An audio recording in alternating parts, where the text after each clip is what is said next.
안녕하세요. 사연에 빠지다의 DJ 민영입니다. 오늘도 두 가지 사연 준비되어 있으니 재미있게 들어주시고요. 구독과 좋아요도 함께 눌러주세요. 그럼 오늘의 사연 바로 만나볼게요. 안녕하세요. 처음 뵙겠습니다. 제가 좋아하는 동생 지연이의 소개로 이곳을 알게 되었습니다. 워낙 일이 바쁘다 보니 여기 유튜브를 매일 보지는 못하지만 가끔 골치가 아플 때면 이곳을 찾아와서 머리를 식히고는 하죠. 저도 애청자로서 여러분께 들려드리고 싶은 이야기가 있어서 민망하지만 제 이야기 몇 자리를 써보았습니다. 결혼하지 않은 미스인 저는 홍기가 꽉 들어차다 못해 넘쳐버린 30대 중후반의 나이입니다. 그래도 사회적 지위도 높고 능력도 있으니 저 같은 사람을 골드미스라고 하대요. 제 좌우명 중 하나가 무엇인지 아세요? 여자 인생에 필요한 것은 남자가 아니라 바로 두둑한 돈주머니 그리고 번듯한 직업이다. 아직 돈이 많은 편은 아니지만 공무원으로 치자면 4급쯤 되니 안정적인 편입니다. 그리고 어디에 이야기해도 어깨에 힘이 들어갈 만큼 번듯한 직업, 바로 대한민국 검사입니다. 정말 죽자고 제 청춘을 다 바쳐서 얻어낸 결과였어요. 제가 왜 저런 좌우명을 가지고 독하게 공부해서 검사까지 되었냐고요. 그건 다 그만한 이유가 있어서입니다. 우리 아버지 쪽 집안은 특별하고도 부끄러운 가족사를 가지고 있어요. 아버지 말씀으로는 당시 우리나라 사회에서 돈 좀 있는 집안에서 흔한 일이었다지만 그 가족사로 인해 저와 우리 가족은 현재까지 고통을 받고 있으니까요. 우리 친할머니는 첩이었습니다. 하지만 친할아버지와 불륜이었다거나 옳지 못한 이유로 그렇게 된 것은 아니었어요. 할아버지의 본처는 딸만 셋을 낳고 아들 하나를 보지 못했습니다. 종손으로 대를 이어야 한다는 명분하에 할아버지는 후처를 들이시게 된 겁니다. 그리고 그 후처인 할머니는 바로 우리 아버지를 낳게 되었죠. 처음 집안에 아들을 안겨드리자 할아버지와 증조 부모님 모두 할머니와 할아버지를 아끼고 보살피셨다고 합니다. 그렇지만 얄궂은 운명의 장난인지 본처였던 큰 할머니는 그 이후 아들을 하나 낳으신 거예요. 자연스레 집안의 판도는 정실 부인에게 기울고 첩과 그의 자식은 끈떨어진 뒤용박 신세가 되고 말았죠. 그래도 할아버지가 아끼시는 마음에 본처의 반대를 무릅쓰고 아버지를 호적에 올리셨다고 합니다. 하지만 친가 쪽 사람들은 결국 우리 할머니와 아버지를 집에서 내쫓고 가족 행사에 오지도 못하게 했대요. 부득이 본가에 가게 되면 우리 가족을 벌레 보듯 하고 막말을 해댔습니다. 그러고 보니 제가 그 집안에 처음 갔던 때가 기억나네요. 때는 제가 9살 시절 할아버지의 환갑자친 날에 처음 본가에 갔어요. 그런데 처음 가본 할아버지 댁에 들어서자마자 전 너무 놀라고 말았습니다. 우리 할머니에게 나이도 한참 어린 삼촌 고모들이 할아버지 몰래 첩이라고 불러댔거든요. 게다가 아무리 이복 형제라지만 엄연히 형인 우리 아빠에게 서자놈이라고 했고요. 어른들이 그 모양이니 밑에 자식들이 가만히 있을 리가 없습니다. 사촌 동생들이 나를 빙 둘러서서 놀려대고 까부는데 자존심이 센 저는 그 앞에서 울지 않으려고 무척이나 참았어요. 낯선 집에서 당하고 있던 저는 누구라도 와서 도와줬으면 하는 간절한 마음으로 버티고 있었죠. 그런데 큰할머니도 본가 어른들도 지나가며 이 광경을 분명 보았을 텐데 누구도 저를 도와주지 않았습니다. 도리어 아버지 바로 위에 고모 한 분은 이렇게 나섰습니다. 얘들아 똑똑히 잘 봐두렴. 남자가 바람 피우거나 다른 여자하고 결혼해서 애 낳으면 그 자식들은 이런 신세가 된단다. 그러니 바르게 잘 살아야 돼. 이러니 괴롭히는 애들을 오히려 부추기는 겁니다. 우리 할머니와 아빠가 무슨 죄를 저질렀을까요? 그리고 아무것도 모르고 그저 이 집안에 태어난 제가 또 무슨 잘못이란 말입니까? 하지만 그 집안 사람들 가운데 지연이만은 달랐습니다. 지연이는 본처였던 큰할머니가 낳은 아들, 즉 작은아버지의 둘째 딸이었어요. 그 인간들 가운데 유일하게 인성을 갖춘 지연이는 저보다 훨씬 어린아이였지만 바른 말을 눈치 하나 보지 않고 하는 용감한 아이였죠. 언니 오빠들 부끄럽게 이게 뭐 하는 거야? 유치원에서 안 배웠어? 혼자만 있는 어려운 친구 여럿이서 괴롭히면 경찰이 잡아간다고 했어. 그러니까 이런 장난 그만해. 어린 게 되바라졌다면서 그들은 지연이의 이마를 손바닥으로 치고 팔을 꼬집었지만 지연이는 꾹 참으면서 이렇게 대들었습니다. 그래, 그럼 마음대로 해. 난 우리 할아버지한테 보고 들은 거 그대로 다 일러 바칠 테니까.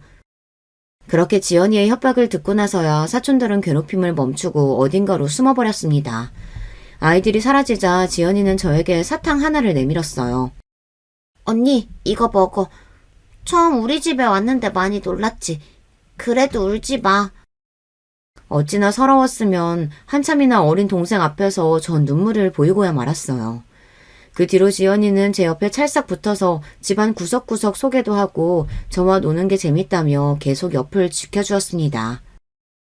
지연이 이놈, 이리 오지 못해? 너 그 아이와 놀지 마. 왜요? 난 언니가 좋은데. 그리고 할아버지가 언니 잘 챙겨주라고 하셨단 말이에요. 지연이는 그날뿐만 아니라 본가에 갈 때마다 저를 호위무사처럼 붙어서 지켜주었고 좋은 친구 노릇도 해주었어요. 차갑고 쌀쌀맞은 제가 뭐가 좋은지 지연이는 저를 친언니처럼 잘 따랐고 같이 놀고 싶으니 자기 집에 또 놀러 오라고 했습니다. 하지만 저는 이유 없이 그렇게 사람 취급 못 받는 친가댁에 가는 게 정말 싫었습니다. 더 싫었던 것은 제가 존경하는 아버지와 할머니까지 그들이 업신여긴다는 것이었어요. 할아버지 환갑잔치에서 돌아온 날 아버지는 제 머리를 쓰다듬으며 어린 시절 이야기를 처음 해주셨습니다. 우리 딸 오늘 많이 놀랐을 거야. 다 알고 말고. 너의 놀람과 서러움을 아빠는 아주 어렸을 적부터 겪어왔단다. 너보다 더 어릴 때부터 더한 일 많이 당했지. 삼촌 고모들이 더운 여름날 광 안에 넣어두고 몇 시간 뒤에나 풀어줘서 난 쓰러지기 일보 직전에 기진맥진해서 겨우 나왔다. 그뿐이랴. 냇가에 가서 놀자고 꼬셔놓고 날 억지로 물에 빠뜨려 호적되게 만들고 저들끼리 낄끼대고 웃어댔단다. 한 번은 큰어머니한테 예 어머니하고 대답했다는 이유로 몇 대나 뺨까지 맞아야 했어. 그분은 날 싸늘하게 보며 너 따위가 나를 어머님이라고 부르는 게 가당키냐 하냐고 하더구나. 아버지의 지난날 이야기를 듣는데 딸인 저까지 그 아픔이 전해져서 눈물이 날 것 같았어요. 이건 본처의 자식들이 아니라 악마의 자식들같이 굴었으니 그 분노를 이루 말할 수 없었죠. 그럼에도 아버지는 첩의 자식 서자라는 이유로 어디 가서 당한 일에 대해 입도 뻥끗하지 못했습니다. 어른이 되고 결혼해서 저를 낳으신 뒤 저까지 그 집안에서 괜한 서름을 당하실까봐 가능하면 그 집 사람들과 만나지 않도록 하셨던 거예요. 본가에 일이 있더라도 아버지만 다녀오시고는 했죠.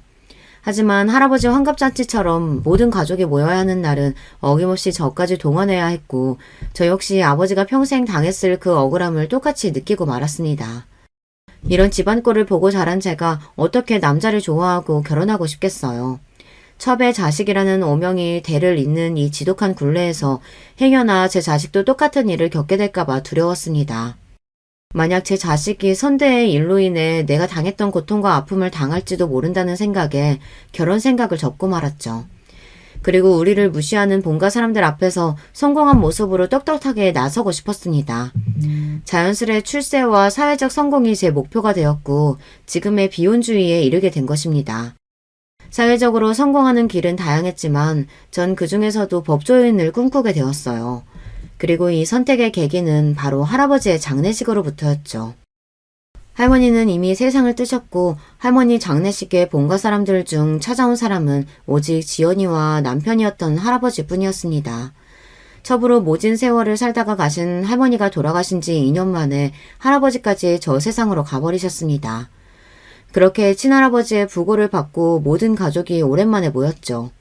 오랜만에 찾아뵀지만 그 친척들은 옛 기억 그대로 부모님과 나를 무슨 쓰레기 쳐다보듯 경멸하는 시선만 두고 있었을 뿐입니다. 여기가 어디라고 찾아와? 역시 첩의 자식이라 뻔뻔한 모양이다. 아버지 돌아가시고 유산이라고 떨어질까 봐서 뭐라도 주워 먹으러 온 거겠지. 천한 핏줄 같으니. 그들은 생전에 우리 할머니에게 작은 어머니라고도 하지 않았습니다. 강씨라며 하대했을 뿐이죠. 우리 할머니가 강씨네 식구들하고는 상종도 하지 말라 했어. 씨바지로 온 여자의 핏줄은 어디 가서도 그 집안 본처 내쫓을 성품이나 물려받을 거라고. 심지어 아버지가 내민 조의금을 그 앞에서 바로 열어서 지폐 돈을 바닥에 떨어뜨렸어요. 어머나, 참나 겨우 50만 원 했네. 하긴 그 살림살이에 50만 원이면 노력은 한 건가.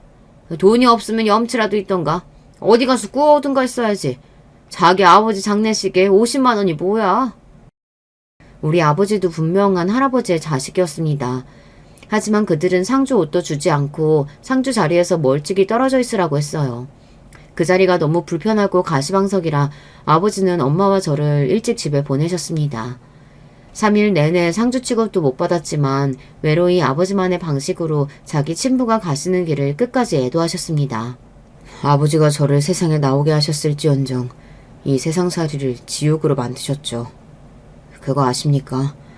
운동도 공부도 잘했던 저는 육사가 되고 싶었어요. 그런데 한참 준비하던 중 내 피줄 때문에 가지 못할 거라는 걸 알게 되었죠. 생도들의 친척까지 조사해서 사상적으로 문제가 있는 사람은 없는지 등을 보고 입학을 허가한다고 하더라고요. 그 정보를 듣고 서자인 저는 꿈마저 포기해야 했습니다. 아버지, 첫째 아들을 이런 세상에 두고 혼자 떠나시면 마음은 편하십니까? 아버지가 이렇게 한탄하셨던 말씀을 후일 지연이가 전해주었어요. 얼마나 할아버지가 원망스러우셨으면 장례식장에서 혼자 그러셨을까. 하지만 그 누구 하나 아버지에게 따스한 위로를 건넨 사람은 없었다고 했죠. 그렇지만 착한 지연이만은 장례식 구석에서 혼자 소주잔을 기울이시는 아버지에게 말동무도 되어주고 빈속에 술 드시지 말라며 육개장이랑 안주도 챙겨드렸대요. 그리고 작은아버지 등은 할아버지 장례식에서조차 우리 아버지를 형이라고 부르지도 않았어요. 강씨, 당신이 무슨 이씨란 말이오? 우리만치 이씨 후손이 아니라 당신 엄마 강씨 성이나 따르라고. 그리고 행여나에서 하는 말인데 아버지가 유산으로 남기신 땅 털끝만큼도 건드릴 생각 마시오. 평소 온화하던 우리 아버지는 술김에서인지 슬픔 때문인지 평소처럼 동생을 그냥 두고 보지 않으셨대요. 이 못난 놈아, 어리고 못 배웠을 때 하던 짓을 이 나이 먹도록 아직도 못 버리고 그러고 있냐? 너희는 이 나라 법도 몰라? 나는 이씨 호적에 올라가 있어. 누가 봐도 떳떳한 장남이야. 첩의 자식이라도 가족관계 등록부상 처의 자식으로 되어 있으니 당연히 집안 재산은 상속받게 되겠지. 그러나 아버지 말씀에 화가 난 친척들은 유산을 지키려고 호적에서 파버리겠다며 아버지를 협박하고 나섰다고 합니다. 법도 모르는 놈들이 호적에서 판다고 나서면 구청에서 해주냐? 법원에서 해줘? 아버지가 남긴 땅 해봐야 몇 푼 되지도 않는 거 난 관심도 없다. 제대로 된 집도 없이 사는 너나 누나들끼리 나눠 살아. 아버지는 법무사로 30년을 재직하신 분입니다. 이런 윤사관계쯤이야 어떻게 돌아가는지도 알고 마음만 먹는다면 얼마든지 그들을 엿먹일 방법도 알고 있겠죠. 한 가지 법상식을 구독자 여러분께 말씀드리자면 호적에 올라온 첩의 자식을 가족관계 등록부에서 제외해야 하는 방법도 있습니다. 만약 본인의 가족관계 등록부에 등록되어 있는 친자가 아닌 자식을 상대로 친생자 관계 부존 재확인 소송을 제기하면 됩니다. 요즘 간단하게 할 수 있는 유전자 검사를 통해 법원의 판결을 받으시면 첩의 자식을 본인의 가족관계 등록부에서 말소할 수 있게 되죠. 그렇지만 본가 친척들은 이런 법 따위는 알지도 못한 채 아버지에게 윽박을 질렀을 뿐입니다. 나중에 이 일을 전해 듣고는 본가 사람들에게 한 방 먹인 아버지가 어떤 영웅보다 자랑스러웠어요. 그리고 이날부터 저는 법조인이 되고자 결심하게 된 겁니다. 할아버지 장례식 이후로는 그 본처 자식들을 만날 일이 없었죠. 저도 첩의 후손이라는 그늘에서 벗어나 멀쩡한 인생을 살 수 있게 되었습니다. 친구들에게 야망녀라는 별명까지 얻으면서 저는 공부 외에는 어떤 것도 관심을 두지 않고 살았습니다. 나처럼 힘없고 배경 없는 사람은 법이라는 무기라도 갖고 있어야 이 세상 누구도 나와 내 가족을 함부로 대하지 못할 테니까요. 정말 피땀을 흘려가며 공부한 끝에 저는 연세대 법대생이 되었습니다. 그런데 대학교 4학년 때 사법시험을 한창 준비하던 중에 그 본관의 고모라는 사람이 갑자기 연락을 줬어요. 너 지금 연대 법대생이라며? 뭐 되겠다고 사시까지 준비한다고 들었는데 애 참 많이도 쓴다. 하긴 네 아비도 법무사고 너 어릴 때 눈빛이 초롱초롱하니 쟤 할 말 다 하는 꼴이 꽤 똘똘해 보이긴 했어. 다름이 아니라 내가 너한테 긴히 부탁할 일이 있는데 너희 고모부 사업하는데 돈 떼어먹은 놈이 있거든? 그놈 고소 좀 하게 네가 좀 도와다오. 우리 아버지를 벌레 보듯 하고 어린 조카가 핍박과 받을 때 도리어 부추기던 고모였습니다. 이제 와서 이혼 가치가 좀 있어 보이니 저를 찾은 것이죠. 고모가 첩년 자식 손주는 살 가치도 없다면서요. 집안 분란 만들지 말고 어디 조용한 데 가서 숨어 살라고 말씀하신 기억 나는데요. 어디 첨년의 손주딸이 대단하신 본처 소생 고모 소송을 돕겠습니까? 대단한 집안이시니 고모님 혼자 알아서 하세요. 고모의 처지가 오죽 급하면 발톱에 때만도 못하게 여기던 꼬매기한테 도와달라고 해야 했을까 싶었지만 저는 성인 군자가 아닙니다. 솔직히 고모한테 시원하게 복수의 한마디 돌려줄 수 있어서 감사할 지경이었어요. 제 말에 열받은 고모는 역시 종자가 다르니 저렇게 누구 도울 줄도 모르고 매정하지 라는 말을 남기고 전화를 끊어버렸습니다. 그 일로 저는 다시 한번 느꼈습니다. 사람들에게 당하지 않으려면 절대적인 힘을 키워야 한다고요. 그래서 그 일 이후로 더 이를 악물고 사법고시에 매달렸습니다. 그런데 제가 사법고시를 준비하던 때에 법조계에 아주 큰 혼란이 있던 시절이었어요. 60년대부터 존치해오던 사법시험이 폐지하고 법학 전문대학원 도입을 앞두고 있었거든요. 사법고시 2번 낙방을 겪은 저는 이렇게 사시만 준비하다가 죽도 밥도 안 되겠다는 생각이 들었습니다. 어쩔 수 없이 법학 전문대학원을 준비해야 했죠. 로스쿨에 가기 위해서 대학을 졸업한 저는 가외와 아르바이트로 돈을 벌어야 했습니다.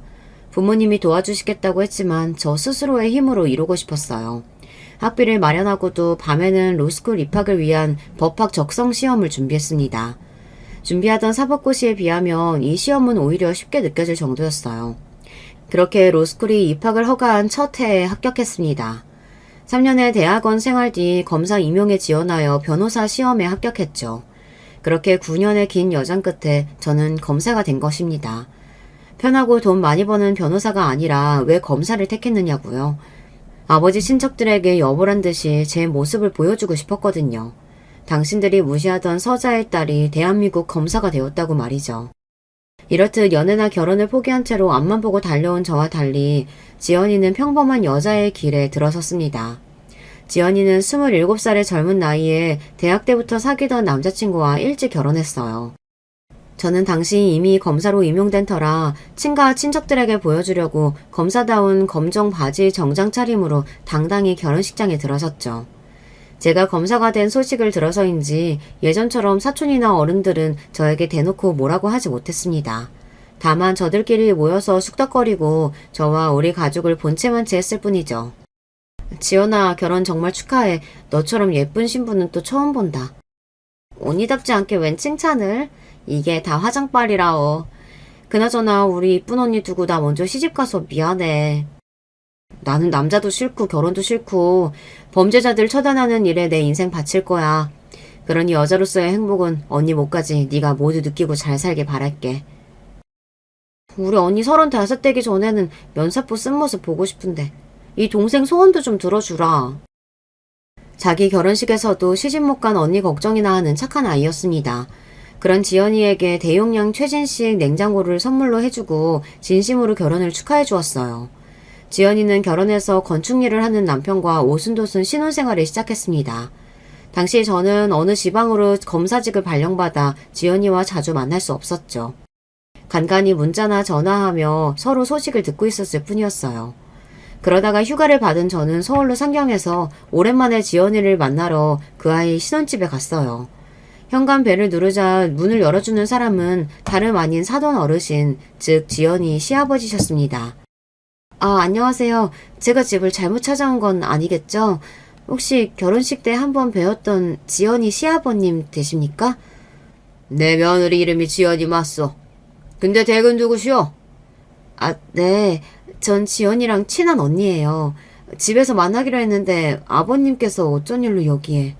아들님이 지방 건축 현장에 머물고 있어서 오랫동안 집 비우는 경우가 많다오. 혼자 있는 며느리를 아들 대신 봐주러 종종 들리고 있지.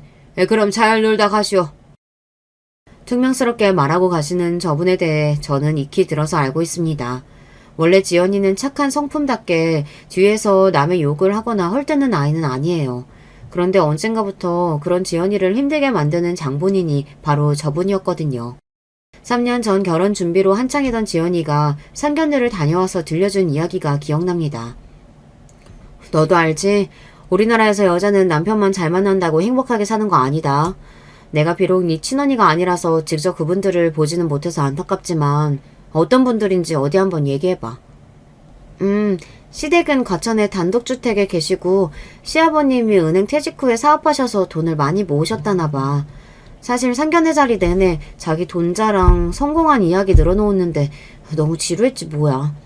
그래도 없이 사는 시댁도 아니고 아버님이 우리 신혼집도 사주신다고 하셨으니 감사할 일 아니겠어? 앞으로도 아버님 자랑만 조용히 듣고 살면 다른 어려움은 없을 것 같은데? 언니, 나 너무 속물이지?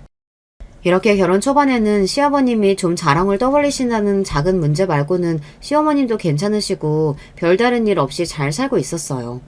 지연이는 아기도 낳고 정말 예쁘게 살고 있어서 부러울 지경이었죠. 하지만 그 행복은 오래가지 않았어요. 지연이네 시댁에 어려움이 찾아왔습니다. 지연이네가 결혼한 직후 시아버님은 어떤 회사와 함께 주식이나 파생 상품에 투자를 새롭게 하셨어요. 가족들은 살고 있는 집을 담보로 하고 가진 재산 거의 전부를 투자한 시부를 말려보았지만 그간의 성공으로 자신만만한 분이었기 때문에 밀고 나가셨다고 합니다. 하지만 알고 보니 시부가 투자했던 회사는 사기꾼들이 작정하고 만든 가짜 기업이었어요. 많은 투자자를 유치한 뒤 모은 투자금을 갖고 잠적해버렸습니다. 이 사태에 살던 집까지 경매에 넘어가고 심지어 지연이 시모마저 병을 얻고 몇 개월 만에 돌아가신 겁니다. 그야말로 잘못된 투자 한 번으로 집안이 풍비박산 나고 만 것이죠. 경제적 어려움이 찾아왔지만 지연이 신랑은 꿋꿋이 자기 건축 일을 하고 지연이는 가정을 잘 꾸리며 살고 있었습니다. 하지만 문제는 바로 이 사태의 원인이자 피해자인 시부였습니다. 졸지에 부자에서 하층민으로 전락했건만 그의 씀씀이나 기대치는 그대로였으니까요. 언니, 나 지금 살던 집 팔아야 할 것 같아. 아니, 갑자기 왜? 지금 아파트 살기 좋고 이제 곧 조카도 학교 가야 하는데 이사를 가겠다고? 여기 살기는 너무 좋지. 그런데 시아버지가 자기는 지금 빌라 살고 있는데 자기가 해준 돈으로 자식들 너희만 호의호식하면 되겠냐고 하시는 거야. 우리 집 팔아서 자기 아파트 해주고 너희도 돈 맞춰서 살 집 알아서 구하라고 하시면서. 아니, 뭐 그런 옹졸한 영감님이 다 있다니? 줬다 뺏는 경우가 어딨어. 게다가 자기 아들 집이고 손주들까지 사는 집에서 꼭 그렇게 해야겠대? 그렇게 지연이가 하소연을 하는데 지연이 시부가 어떤 양반인지 대강 파악이 되더군요. 자기 돈은 없는데 원래 치던 골프도 계속 치고 싶고 친구들 앞에서 기죽기 싫어서 가벼운 지갑으로 한턱 쏘겠다며 다니는 그런 한심한 사람이었어요. 그러면서 자기 자식들에게는 이렇게 팍팍하게 굴다니 말이죠. 지연이 신랑은 어떻게 돈을 빌려서 시부에게 좀 더 넓고 좋은 집을 해주고 나서야 살던 집을 빼라 마라 억지를 부리는 것을 일단 막았다고 하네요. 그렇지만 시부가 지연이를 괴롭히는 방법은 수십 가지나 되는 것 같았습니다. 툭하면 지연이네 집에 연락도 없이 와서 밥을 차려라, 시아버지의 밥상에 반찬이 이게 뭐냐 하면서 며느리를 막 대하고 부리는 것이었습니다. 심지어 어느 날은 시부 친구까지 집에 데리고 와서 다과상을 준비해야 하기도 했다네요. 그래, 나도 결혼한 친구들 얘기 들어보면 어른들이 대접받고 싶은 마음에 그렇게 하시는 경우가 있다고 하더라. 그래도 안 좋은 일 겪으시고 혼자 사시는 불쌍한 분이니까 너그럽게 잘 맞춰드려. 속으로는 지연이 시부가 미웠지만 지연이가 속이 더 상할까봐 이렇게 충고도 해주었어요. 그런데 이 노인네가 며느리를 또 다른 방향으로 달달 볶으더군요. 자신이 쓰는 물건을 사거나 외출해서 뿌리고 다니는 술값으로 아들이 주는 용돈을 다 쓰고 다니는 양반이 며느리에게는 그렇게 돈돈거리며 절약을 강조하는 겁니다. 언니, 어제는 글쎄 아버님이 우리 집에 어떤 아기 의자 하나를 들고 오시더라고. 근데 찬찬히 보니까 나사도 안 지어질 만큼 망가지고 지저분한 누가 버린 것 같았어. 그래서 아버님께 이렇게 말씀드렸지. 아버님, 저도 없는 살림에 아낀다고 중고거래 많이 하긴 했지만 이거는 못 쓰는 물건이에요. 아마 물건 주인도 쓰레기로 내놓은 것일 테니 다시 원래 자리로 갖다 놓을게요. 지연이는 그동안 시부가 가져다주는 고물 같은 것을 잠자코 받아 썼지만 참다 못해 이렇게 한마디 드렸대요. 네가 그렇게 흥청망청 써대니까 부자가 못 되는 거다. 네 남편은 이 더위에 땀 뻘뻘 흘려가며 건축 현장에 나가서 어렵게 돈 벌어오는데 집에 있는 마누라가 한다는 소리가 친정에서 배운다는 생활습관이 그 모양이니 가난을 못 벗어나지? 이렇게 도리어 며느리를 타박하는 것이 아니겠어요. 나 혼내시는 건 그래도 참을 수 있어. 하지만 친정 어쩌고 하시니까 그 말씀은 너무 서러운 거야. 우리 집이 원래는 잘 살았던 거 언니도 알잖아. 지연이 말이 맞아요. 원래 지연이네 집은 유복한 편이었습니다. 부자인 할아버지가 정실 부인의 독자인 작은 아버지에게 모든 지원과 재산을 아끼지 않으셨으니까요. 서울에서 번듯한 집에 살며 작은아버지는 사업을 하시고 지연이나 식구들 모두 돈 걱정은 안 해보고 살았습니다. 하지만 몇 년 전 작은아버지의 사업이 어려워져서 그만 부도가 나고 말았어요. 본가 사람들은 창피한지 우리 아버지도 모르게 쉬쉬하고 있었는데 지연이가 얘기해줘서 저도 나중에야 알게 되었죠. 씩씩한 지연이는 친정에 반찬도 해나르고 없는 살림에 자기가 돕겠다고 부업을 해가며 친정 부모님 용돈도 조금이나마 드렸습니다. 그런데 사돈댁의 사업이 망했다는 사실을 알고 난 지연이 시부는 사람이 더 악독해진 것 같아요. 너 앙큼하게도 네 친정집 망한 거 이 시애비한테 비밀로 하고 있더구나. 희한하게도 너랑 얽히면 왜 사업들이 그리 망하는 건지. 나도 너 들어오고 얼마 뒤부터 사기당하고 너 야비까지. 너 혹시 사주 본 적 있냐? 누가 결혼할 때 구막을 꼭 봐야 한다고 신신당부했는데 내가 이걸 놓쳤다. 그때 봤으면 이 결혼 어떻게든 막았을 텐데. 그리고 내 돈도 지켰을 텐데. 다른 건 다 참아도 자기 손으로 망친 인생 탓까지 사주를 들먹이며 며느리 탓을 하는 것은 참 용서받지 못할 일입니다. 그 노인네는 정말 그렇게 생각해서인지 그 뒤로 더욱 지연이에게 절약을 강요하고 돈 쏘는 꼴을 못 보더랍니다. 내 착한 동생, 악연으로 시작된 핏줄이었을지언정 지연이만은 지켜주겠다는 마음으로 전 그 아이를 돕고 싶었습니다. 이래 보여도 나 검사야. 너희 시부가 요즘 너한테 하시는 일 도가 지나친 것 같은데 치졸하지만 내 공권력을 이용해 볼 수 있어. 어떻게 언니가 나서줄까? 하지만 마음씨 고운 내 동생은 아버님 마음이 아프신 분이라고 시간이 지나면 원래대로 돌아올 거라고 저를 말렸습니다. 그래서 저도 잠자코 지켜보면서 자칫하면 나서서 지연이의 시부가 하는 행동을 저지해야겠다고 벼르고 있었죠. 하지만 이제 시부가 지연이네 집에 자주 들르시는 걸로 모자라서 주기적으로 지연이 보고 시부가 사는 집까지 오라고 했습니다. 너 때문에 네 시애미까지 운명 달리하고 말았으니 어쩌겠냐? 이 집안의 여자인 네가 마누라가 해줬듯이 나 죽을 때까지 돌봐줘야지. 우리 집에 일주일에 2번씩 와서 밑반찬하고 국 해놓고 빨래통에는 빨래도 하고 가라. 하루는 너무 시간이 급해서 밑반찬을 직접 만들지 못하고 반찬 가게에서 몇 가지 사서 냉장고에 넣어놓고 갔는데 집에 돌아온 시부가 이를 보고 며느리를 바로 꾸중하셨어요. 내가 그렇게 가르쳤는데도 너는 왜 이렇게 돈을 낭비하고 다니냐? 어디 여자가 요리도 못하고 반찬을 사서 시아버지께 드린다더냐?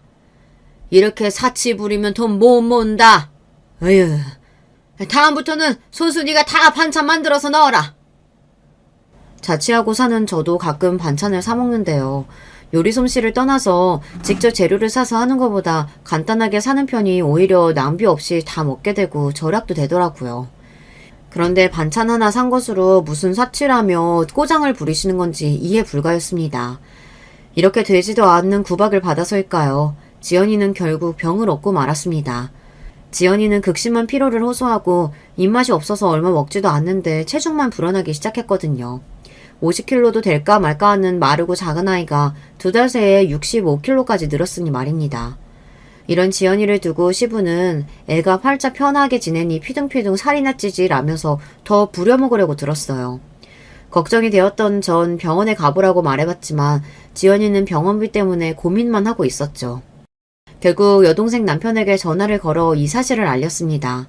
제부는 지방에 몇 달씩 머물러 있어 이런 사실을 까맣게 몰랐고 제 이야기를 듣자마자 바로 휴가를 내서 지연이를 병원에 데려갔습니다. 그리고 지연이는 갑상선 기능 저하증이라는 병을 앓고 있음을 알게 되었죠. 이 병은 수술을 한다거나 심각한 병은 아닙니다만 철저히 관리하지 않으면 위험해질 수 있어요. 환자분은 무리해선 안 되고 매달 병원에 와서 검사하고 약 타가서 복용해야 합니다. 무엇보다 절대 안전과 건강한 식이습관이 중요해요. 제부는 자기 아내 고생시킨 것 같다며 미안해하고 지연이를 보살펴 주었습니다. 하지만 일하던 와중에 올라온 터라 바로 다음날 지방에 일터로 가야 했대요. 대신 자기 아버지에게 아내가 많이 아프니까 절대 일 시키지 말고 잘 보살펴달라고 부탁했답니다. 무슨 큰 병 걸렸다고 바쁜 남편을 오라가라 해? 살만 찌고 보기 좋아 보이더만 병원기 아깝게 좀만 아프면 쪼르르 병원이나 달려가냐? 그 병원비가 좀 나오냐? 대형 병원이라 검사비는 오죽 비쌀까? 그냥 진통제나 사서 먹으면 될 일을. 아버님, 의사가 과로해서 생긴 병이랍니다. 아버님은 허리 아프시다고 일주일에 한 번씩 정형외과에 도수치료 받으러 가시잖아요. 저는 목숨이 위험해질 수도 있는 병인데 그 병원비도 아까우시단 말인가요? 사람이 아픈 마당에 저렇게 모지게 말씀하시니 참고 참던 지연이도 이렇게 시부에게 말대꾸를 했다고 합니다. 지연아, 참 바른 말 잘했다. 앞으로도 참지 말고 네 할 소리 해가면서 싸우지 않으면 그 어르신 갈수록 심해질지도 몰라. 이렇게 저는 지연이를 응원했어요. 하지만 시댁 어른이 아무리 막무가내로 굴어도 며느리여서 약자여서 다 수용하고 참을 수밖에 없다는 것을. 이것이 바로 우리나라 며느리의 현 주소 아닐까요? 지연이가 병을 얻었다고 하고 제가 왔던 사건이 종결돼서 시간이 생겼기에 휴가를 내고 지연이네 집에서 며칠 머물기로 했습니다. 언니 온다고 해서 내가 솜씨 좀 부려봤지. 언니 김치찌개랑 콩나물무침 좋아하잖아. 몸도 아픈 아이가 제가 온다는 소식에 들떠서 요리를 이것저것 해서 한상 떡벌어지게 차려놓고는 저를 맞이하는 게 아니겠어요. 야, 너 몸도 안 좋은 애가 이렇게 무리하지 마. 다음에도 또 이러면 언니 집에 안 올 거야. 지연이가 과로할까봐 이렇게 나무랐지만 지연이의 음식을 먹으면서 전 그 아이의 마음까지 함께 먹었습니다. 아닌 게 아니라 지연이의 얼굴을 보아하니 안색이 안 좋더라고요. 걱정이 되었지만 기분이 좋아 보이는 지연이에게 모른 척하고 밥그릇을 싹 비웠습니다. 그러다가 검찰청 직원의 전화가 와서 전 작은 방에 들어가서 통화를 하고 있었어요. 업무 관련 일로 통화가 길어지는데 어느 순간 크게 말다툼을 하는 소리가 나서 통화가 끝나는 대로 방문을 열어보았습니다. 그랬더니만 글쎄 초저녁 시간인데도 술을 얼마나 드신 건지 술 냄새가 진동한 채로 지연이 시부가 와 계시더군요. 이윽고 저는 이들의 대화를 실제로 생생하게 지켜볼 수 있게 되었습니다. 아버님, 오늘은 손님 오실 거라고 제발 집에 오지 말아달라고 했잖아요. 술 냄새 풍기며 막무가내로 집에 온 시부가 싫었던 지연이는 표정이 곱지 못했습니다. 술 먹고 온 시애비는 시애비가 아니라 망나니다 이 말이냐? 그러게, 너 때문에 우리 집 망하지만 않았어도 이제 내 마누라가 죽지만 않았어도 너 같은 며느리 보러 이 집 올 필요 없었다. 근데 이 시애비 보는 표정이 대체 그게 뭐냐? 그럼 원하시는 대로 반찬 싸드릴 테니까 이거 가져가시면 되는 거죠? 얼른 가지고 댁으로 돌아가세요. 지연이는 짜증을 내며 시부의 반찬을 챙기고 있었습니다. 아마 시부는 자기 반찬 달라는 시덥지 않은 용무로 집에 찾아왔던 모양이죠. 애초에 우리 집 냉장고에 맛있게 맞는 걸로 해놨어야 내가 여기를 안 오지. 지는 이렇게 맛있는 걸로 지대로 차려 먹고 있었구만. 참. 아니 제 친정이 가난하면 돈이라도 아껴 써라. 어? 이렇게 말도 안 되는 일로 꼬투리를 잡는 시부를 더 이상 참을 수 없었던 지연이는 드디어 강한 한마디를 하고 맙니다. 하나부터 열까지 아버님 눈에는 며느리가 그리 못마땅하셔서 어째요? 아버님 사업이 망하시고 가난해진 게 제 탓은 아니잖아요. 그러게 왜 가족들이 다 말리는 투자를 하겠다고 해서 이 모양이 되셨어요? 이것이 시아버지한테 말하는 말버릇하고는 뭐가 어째? 이렇게 부들거리던 사돈어른은 지연이의 뺨을 냅다 올려버리는 거였습니다. 지금이 쌍팔년도도 아니고 시아버지가 며느리를 때리는 일을 두 눈으로 목격하게 되다니. 돈 없고 힘없다는 이유로 며느리를 못살게 구는 사돈어른은 제 어린 시절 본가 친척들에게 당했던 모습과 다를 바가 없어 보였습니다. 그래서일까요? 그 장면을 보자마자 저는 바로 지연이 앞을 막아서고 살기 어린 눈으로 사돈어른을 째려보았어요. 너는 또 누구야? 아, 가끔 며느리가 집에 불러들인다는 언니가 있다고 하던데. 당신이 뭔데 우리 집 집안일에 끼어들어? 비키라고! 저는 지금 지연이 언니가 아니라 대한민국 검사로서 당신의 폭력 행사 현장을 목격했습니다. 바로 경찰 불러서 당신 연행해 갈 수도 있어요. 그런 사태까지 가기를 원하시는 거예요? 뭐? 검사라고? 웃기고 있네. 별볼일 없는 며느리 집안에 그렇게 대단한 사람은 없다고. 게다가 어느 검사 나으리가 할 일이 없어서 우리 며느리 같은 거랑 어울리고 다니냐? 너 말이다. 검사 사칭하고 다니면 깜빵 간다. 내가 검찰에 신고해주랴? 제 말에 차마 믿지 못하는 사돈어른 얼굴에 제 명함을 던져주었어요. 반신반의하던 양반은 명함을 보고 입이 떡 벌어지고 말았죠. 신고하셔도 좋고 검찰청에 이 명함 대면서 인적조회 해보셔도 상관없습니다. 제가 검사라는 사실은 명백하네 말이죠. 그리고 호적상으로는 좀 차이가 있지만 지연이와 전 사촌지간으로 친자매와 다를 바 없는 사이예요. 그동안 사돈어른이 내 동생에게 한 짓 낱낱이 알고 있어요. 검사로서 말씀드리자면 친족 간의 폭행 행사는 우리네 정서상 더 엄격한 판결이 날 수 있는데 괜찮으시겠습니까? 알았다. 그럼 이건 못 본 걸로 하고 나 앞으로 며느리한테 다시는 손대지 않으마. 제가 이렇게 나오자 상황 파악이 된 지연이 시부는 제가 검사인 것을 믿게 되고 이내 꼬리를 말았습니다. 처음에는 내 동생에게 못세게 굴었던 죗값을 형 집행이나 법적인 처벌로 가볼까 하는 마음이 들었었죠. 하지만 제가 그럴 때마다 지연이가 해준 이야기가 떠올랐습니다.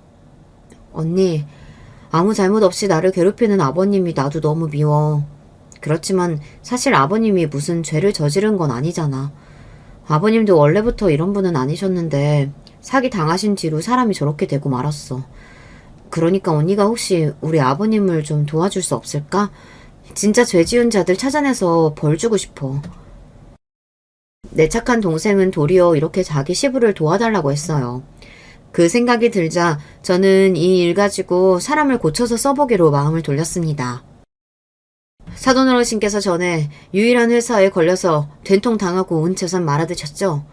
검사인 제가 그 회사 수사하고 잘만 하면 그놈들 찾아줄 수 있는데 내 동생 이렇게 대하시니 선뜻 도와드리기는 어렵겠군요.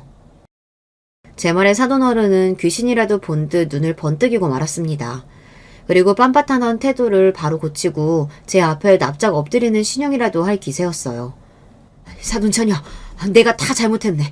나도 원래는 이렇게 며느리한테 모질게 대하고 남 탓이나 하는 놈은 아니었어. 그런데 그 사기 당한 뒤로 내 인생이 엉망으로 되어버려서 그만. 그런 세상이 원망스러워서 술까지 마시다 보니 이런 실수를 하고 만 거네. 하지만 그렇다고 그게 우리 지연이 탓도 아니죠. 일단 반성하는 모습 보이시니 좀 더 생각해 보겠습니다. 사람 마음이 손쉽게 뒤바뀌는 마당에 지금 도와드리겠다고 확정짓기에는 시기상조네요. 앞으로 우리 지연이에게 어떻게 하시는지 좀 더 지켜보고 정하겠습니다. 그래. 앞으로 내가 절대 우리 며느리 괴롭히지 않을게. 아니, 오히려 받들어 모시고 살게. 그러니까 사돈처녀, 꼭 그 사기범들 좀 잡아줘. 내 돈 좀 찾아줘, 제발. 얼마나 절실하셨으면 그분은 제 손을 꼭 잡고 이렇게 사정사정 하셨습니다. 눈물까지 흘리시면서 진심으로 말이에요. 비단 지연이의 시부를 돕고 싶어서뿐만이 아니라 사기는 정말 무섭고 암적인 범죄입니다. 단순히 돈만 뺏고 끝나는 것이 아니라 피해자의 정신을 갉아먹고 급기야 이를 못 견디고 자살하는 경우도 있으니 말이죠. 게다가 피해자뿐만이 아니라 그의 가족 등 가까운 사람들이 그 피해를 고스란히 안아야 하는 심각한 피해를 낳는 중대한 범죄입니다. 하지만 우리나라는 사기범들에 대한 실형 비율이 압도적으로 낮은 나라입니다. 사기라는 범죄를 이렇게 가벼이 여기는 형법 체제가 바로 우리나라에서 사기꾼들이 득식을 대는 큰 이유이기도 하죠. 그래서 저는 사기꾼들을 경멸합니다. 검사라는 직업적 소신 때문이라도 유일한 회사에 수사를 시작해보고 싶었어요. 그 투자 사기의 주범자들에게 응당 죗값을 치르게 하고 피해자들에게 일코만 피해 금액을 조금이라도 보상받게 하고 싶었습니다. 그렇지만 경찰 입장에서 사기범을 추적하고 수사하는 일은 꽤 골칫거리입니다. 잠적해버리면 찾기 어려운 데다가 주로 해외로 도피하는 바람에 수사가 난항을 겪고는 하죠. 그리고 어쩌다 겨우 가해자들을 체포하더라도 그들은 피해금을 은닉하고 숨겨놓는 등 이미 처분까지 해놓아서 피해금을 회수할 방법이 희박합니다. 그렇더라도 사기 피해를 한 번이라도 당하신 분들은 그 심정 아시죠? 그 나쁜 놈들을 잡아서 뺨이라도 한 대 쳐야 속이 후련해질 거 아닙니까? 저는 그런 지연이의 시부 마음을 잘 알고 있었습니다. 제 예상은 적중했고 그날부터 지연이 시부는 저를 대통령 대하듯 깍듯이 모시고 지연이에게도 전과 다르게 행동하고 있다고 합니다. 휴가를 마치고 검찰청에 복귀하자마자 바로 수사팀을 꾸려서 무려 300억대의 투자 피해를 양산한 유일한 회사의 대표와 이사 등 임원직 5명을 추적 수사하기 시작했습니다. 그리고 몇 개월 동안 매달린 끝에 필리핀에 도주 중인 대표 김아무개의 행적을 발견하기에 이르렀어요. 그러던 어느 날 피해자 조사 과정에서 수사관님께서 지연이 시부를 저에게 데리고 와서 이렇게 말했죠. 이분이 유일한 회사 관련 피해자인데 검사님하고 막역한 사이라고 하네요. 그러면서 자기는 수사관이나 이런 사람 말고 이 검사님한테 직접 조사받고 싶다고 고집을 부려서 제가 데리고 왔습니다.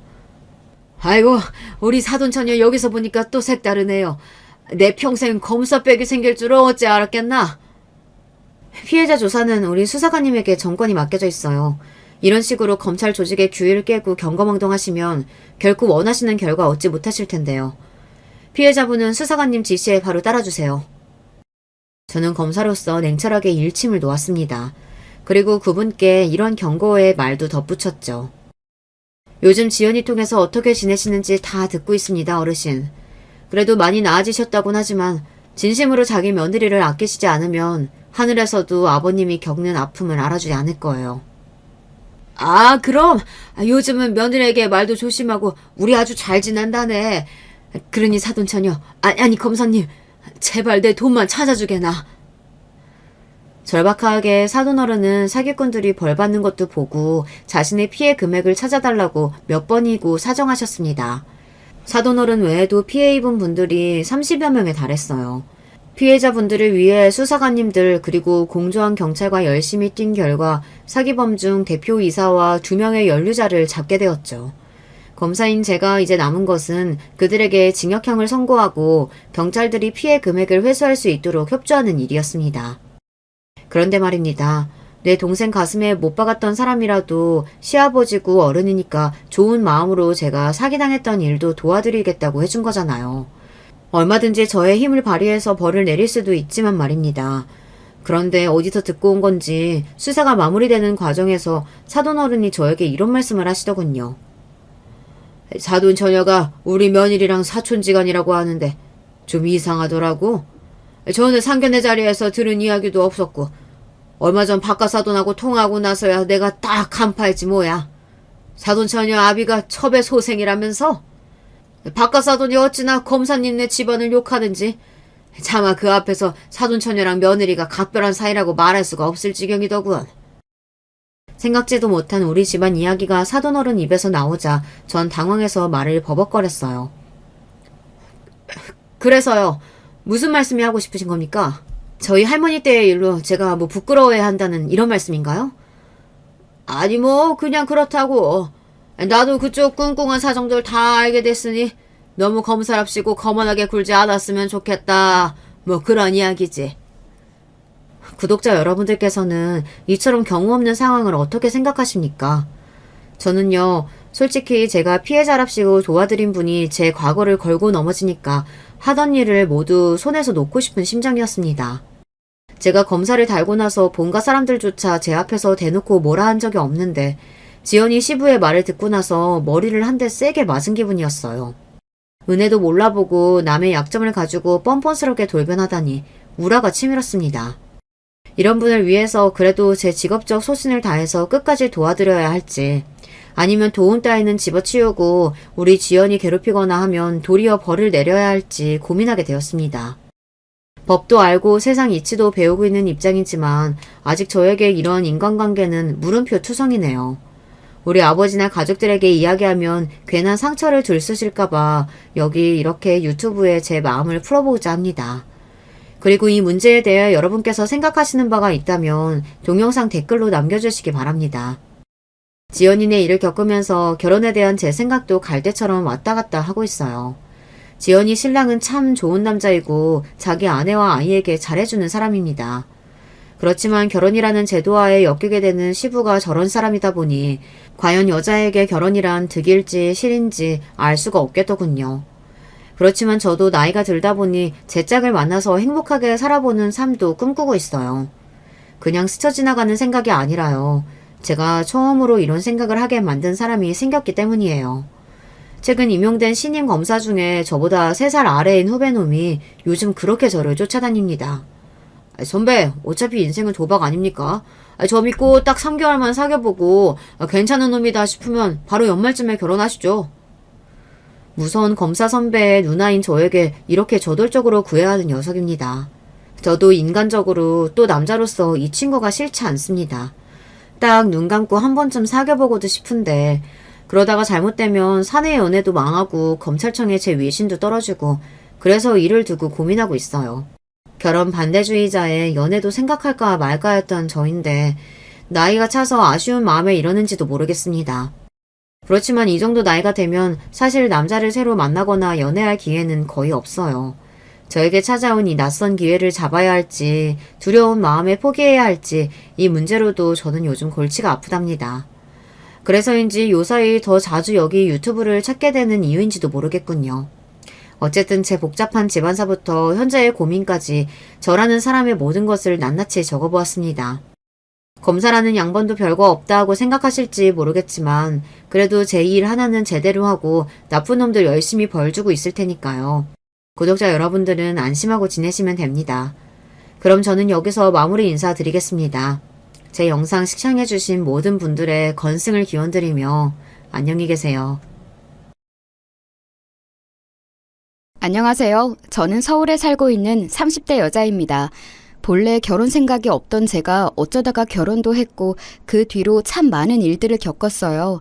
사실 결혼만 안 했다면 이런 일들이 이어지지 않았을 것 같아서 한때 원망하며 살았던 적도 있답니다. 지금은 다 해탈한 수준이지만 그래도 한 번쯤은 요 수년간 제가 살아온 길을 되짚어보고 싶네요. 친구들 말로는 한 6, 70대 어르신들이 겪었을 법한 일을 겪었다며 놀라워하더라고요. 야, 요즘 세상에 너처럼 시어머니 봉행하고 모시고 아플 때 뒤치다꺼리 해가며 사는 애가 어디 있어? 다들 완벽하게 분리돼서 안 보고 살잖아. 아프시면 요양원 보내드리던가 할 거고. 그것도 사실 우리 나이 때에는 일러. 그런데도 너는 용케 그렇게 모시고 했으니 진짜 대단한 거야. 옛날 말로 그 효부상인가 뭔가 그런 거 아직도 있으면 네가 받아야지. 아닌 게 아니라 친구 말 맞다나 저는 그런 삶을 살긴 했거든요. 본래 저와 남편은 나이 차이가 꽤 많이 나는 편이에요. 무려 11살 차이이고 딱히 결혼하고 싶지 않았던 저에게 맹렬하게 프로포즈를 해왔답니다. 전 부모 형제도 없이 혼자 몸으로 살아왔고 특별히 가정을 이뤄서 살고 싶은 소망도 없었어요. 어릴 적 기억이 제 안에 남아있을 시절부터 보육원에서 자랐고 나중에 보호 종료가 되어 세상에 나왔을 때에도 겨우겨우 원룸 얻어서 힘들게 살았거든요. 멀쩡하게 부모 형제들 다 있는 애들과는 확실히 다른 삶이었기에 알바하고 직장을 구할 때 더 치열했던 것 같아요. 당시 제가 짧게 다녔던 회사에서 지금의 남편을 만났는데 그때는 대리님과 알바생 신분으로 보게 된 거예요. 수정씨, 괜찮으면 저랑 만나보지 않을래요? 수정씨 보면 맨날 나도 얼굴이 절로 밝아지는 것 같고 뭐 그런 느낌이에요. 조금 생각해봐요. 당연히 제 눈에는 거의 띠동갑급의 아저씨처럼 느껴졌지만 그래도 어찌어찌 만나다 보니까 사람이 참 다정하더라고요. 그러다 보니 어느새 연애 기간을 정도껏 채워서 결혼까지 하게 되었어요. 저의 이런 형편에 대해서 시어머니는 처음에 놀라시는 듯 했지만 둘만 잘 살면 됐지 뭔 상관이냐고 하시더라고요. 말 맞다 나 진짜로 니네들 둘만 잘 살면 돼. 나는 아무런 걱정이 없다. 솔직히 우리 준영이가 너무 장가를 안 가려고 해서 걱정이었거든. 이렇게 어리고 예쁜 아가씨를 데려올 줄 누가 알았겠어. 천국에 있는 우리 집 아저씨가 알면 얼마나 좋아하겠냐고. 그러면서 어머니는 저에 대해 전혀 편견을 갖지 않으시더라고요. 보통 알바하는 곳에서 사귀었던 친구들은 그 집에 놀러 갔을 때 제 사정을 알고 다들 놀라는 눈치셨거든요. 입으로는 저보고 대단하다, 혼자 어쩜 그렇게 야무지게 잘 컸냐고 하시지만 결국에는 저와 자기 딸들을 약간 멀리하게 만들고 싶어 하셨어요. 하도 익숙해져서 상처도 안 받았고 어머니가 저렇게 말을 하시는 것도 그냥 의뢰히 예의상 하는 소리라고 생각했답니다. 하지만 어머니는 정말로 저에게 잘해주셨고 그 흔한 시집살이랄까 본인 아들과 관련해서 저한테 강요하고 강조하는 부분이 하나도 없으셨어요. 음식도 만들어서 갖다 주시고 맨날 무뚝뚝한 저에게 별로 요구하시는 사항도 없으셨고요. 헌데 이런 부분을 갖고 중간에 묘하게 비틀어대는 사람이 한 명 있었어요. 바로 저와 동갑인 서방님이었답니다. 서방님은 일찍이 사고를 쳐서 결혼을 빨리 해버렸는데 동서랑도 사이가 좋은 건지 나쁜 건지 늘 헷갈리는 관계였어요. 제가 옆에 있을 때에도 아주 당당하게 자기 엄마에게 돈 요구를 하고 그럴 때에는 동서가 입안에 혀마냥 어머니한테 얼마나 아부를 했는지 몰라요. 이동서 역시 저를 은근히 싫어하는 게 느껴지더라고요. 아, 어머니. 이번에 저희 윤서 문화센터 보내려고 하는데 아시다시피 이 사람이 지금 직장이 마땅치 않잖아요.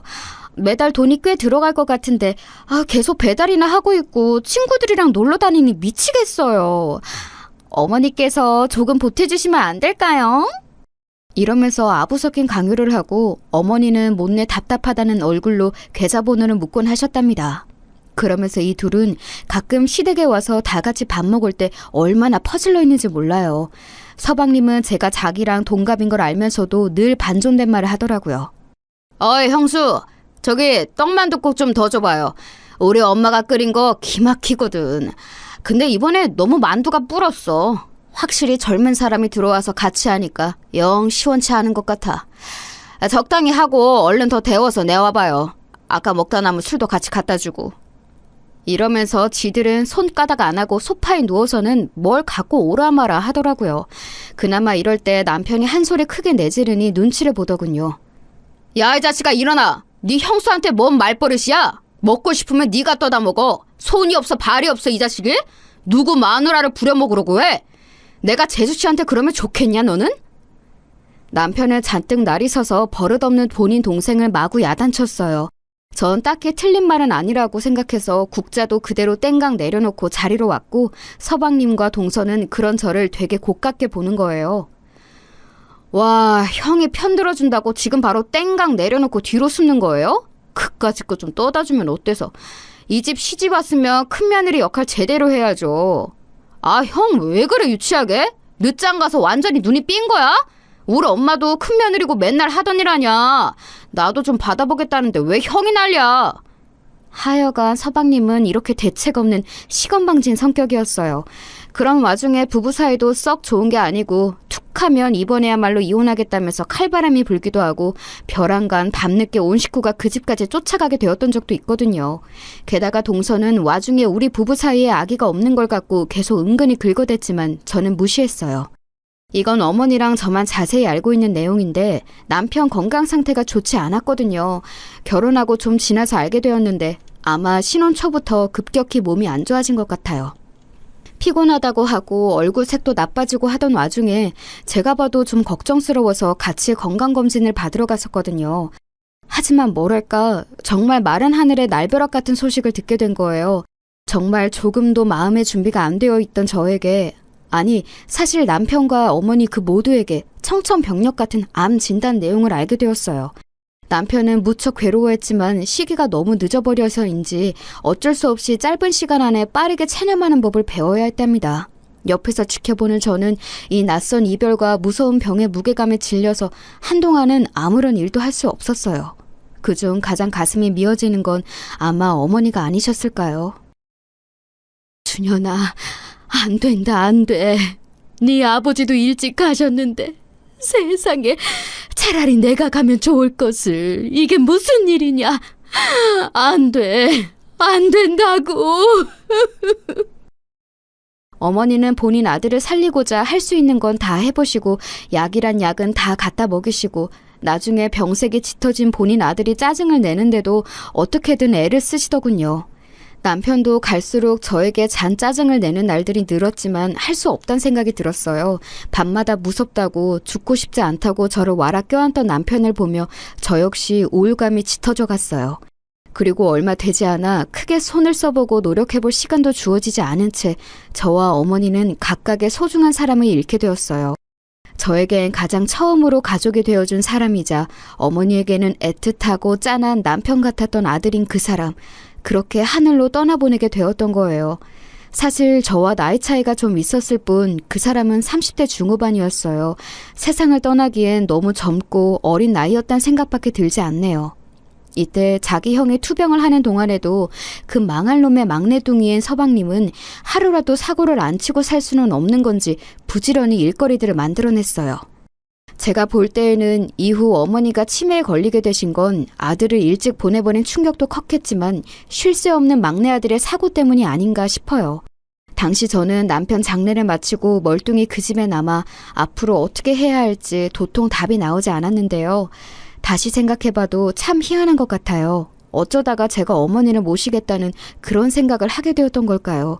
급작스럽게 치매 판정을 받으신 어머니의 얘기를 듣고 저도 모르게 즉각 이렇게 대답을 했어요.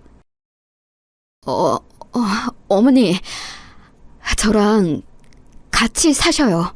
제가 어머니랑 같이 있을게요. 어머니 집으로 갈게요. 네?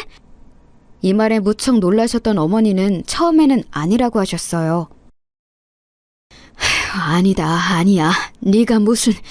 아니야. 그래. 근데 어쩜 세상이 이러냐. 어떻게 나한테 이래? 나는 치매나 이런 거 다 남 얘기라고 생각 안 했어. 언젠가 올 거라고 생각은 했다. 그런데 너무 빨리 오는 거 아니냐. 살 사람은 살아야 된다는데 남편도 보내고 아들도 보낸 박복한 년이 뭐하러 그리 오래 버티냐고. 그래서 빨리 죽으라고 이런 병이 온 걸까? 어머니는 본인 마음 같아선 제 손길을 거부하고 신세지기 싫으셨던 것 같지만 어쩌겠어요. 지금 생각해보면 어머니 역시 마냥 거절하긴 힘드셨을 것 같아요. 우울감도 심해지신 데다가 병까지 얻게 되셨고 본인 친정엄마 역시 치매로 돌아가셨으니 워낙 병에 대해서도 잘 알고 계셨고요. 막상 살림을 합치게 되었을 때 서방님의 푸닥거리가 아주 장난도 아니었답니다. 이때는 어머니가 많이 아프지 않고 심하실 때가 아니라서 그런지 멀쩡한 자기 엄마한테 수작 부린다고 생각했나 봐요. 형수, 우리 엄마 옆에 있다 보면 뭐가 떨어질 것 같아서 그렇게 일찍 준비하는 거예요? 그렇게 욕심내고 어째봤자 이 집은 엄마 돌아가시고 내 거예요. 형도 먼저 가고 없지. 아들이라고 딸랑 하나인 나인데. 그렇게 번잡스럽게 굴지 말라고요. 뭐 말귀를 알아들어야 얘기가 통하지 뭔. 솔직히 우리 엄마 그렇게 아픈 것도 아닌데 왜 유난인지 모르겠네. 이러면서 어머니랑 저랑 같이 지내는 걸 아주 극도로 싫어하는 거예요. 와중에 동서까지 와서 이런 소리를 해대지 뭐예요?